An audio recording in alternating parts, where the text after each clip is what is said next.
Baru sehari melayangkan gugatan ke PT UN terhadap Presiden Jokowi dan Kapolri Jenderal Listio Sigit Prabowo, Ferdy Sambo tiba-tiba mencabut laporan tersebut. Sebelumnya terdakwa kasus pembunuhan Brigadir Nofriansah Huta Barat itu menggugat Jokowi dan Jenderal Listio karena tak terima atas pemecatannya sebagai seorang jenderal. Ia menilai Kapolri tidak melihat pengabdiannya selama ini sebagai anggota Polri.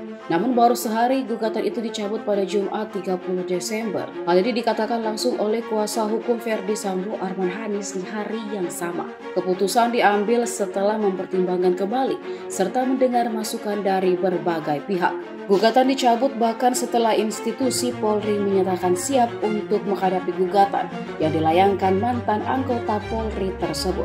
Pencabutan gugatan ini dilandasi oleh beberapa pertimbangan. Menurut Arman sangat dipengaruhi faktor kecintaan terhadap institusi Polri. Terlebih Ferdy Sambo telah membuktikan rekam jejak yang cakap dan berintegritas selama 28 tahun hingga sebelum menghadapi proses hukum kasus pembunuhan. Adapun gugatan diajukan karena 3 pertimbangan. Hal ini merupakan upaya konstitusional yang sebenarnya disediakan oleh negara. Namun Ferdy Sambo beserta keluarga dengan rendah hati menerima dan memahami reaksi publik perihal gugatan yang diajukan pada 29 Desember 2022. Di sisi lain, gugatan Sambo itu juga disoroti Menteri Koordinator Bidang Politik, Hukum, dan Keamanan Mahfud MD.